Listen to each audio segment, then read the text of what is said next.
am a life leadership connection coach, and today's video is going to be 8 ways in which men experience shame. But before we get into this, why is it important? Well, if you're new to this channel, welcome. If you've been here a while, you already know. The majority of my coaching is with men in leadership, executive roles. And it goes anywhere from mindset, accountability, executive, and intimacy coaching. And one of the things that is very common is shame, and the way in which men have a very difficult time coming to terms on how they experience shame or knowing that it even exists. Because in a man's lens of perspective of the way in which they're taught or brought up to believe, to show up and be raised, is very different than one of a female. And so I want to call these out. This is coming from the Daring Greatly, Brene Brown's research, because if you are a gentleman and you are watching this, this is very real, and I understand that and I get that, and I believe that it gets to change. So, the 8 ways in which men experience shame according to Brene Brown's research. Number 1, shame is failure. At work, on the football field, in your marriage, in bed, with money, with your children, it doesn't matter. Shame is failure.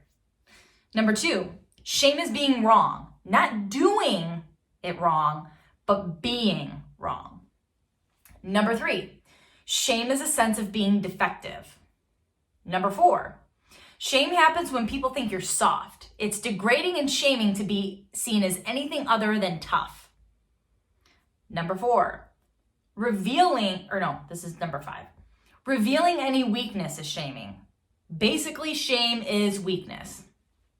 Number 6, showing fear is shameful. You can't show fear. You can't be afraid no matter what.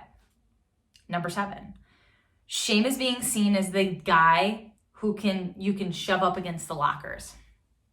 And number 8, our worst fear is being criticized or ridiculed. Either one of these is extremely shaming. So basically, men live under the pressure of one unrelenting message. Don't be perceived as weak, or in other words, don't be a pussy. In this book, or in this chapter, she's interviewing a man, and he says, you really only have 3 choices. You spend your life fighting to get out, throwing punches at the side of the box, hoping it'll break. You always feel angry, and you're always swinging. Or you just give up, and you don't give a shit about anything. At that point, he slumped over on the ground, and you could have heard a pin in the room. And then he stood up, shook his head, and said, or you stay high, so you don't really notice how unbearable it is. That's the easiest way. So I bring this to you because I want you to check in, whether you're a man or you're a female and you're with a man or you care about a man and you're raising a young man. Shame is everywhere, and we all have a choice whether we contribute to it or we withdraw it. So gentlemen, if this resonates with you and you need to have a conversation on how to move out of this mindset because it's impacting you negatively, let's talk.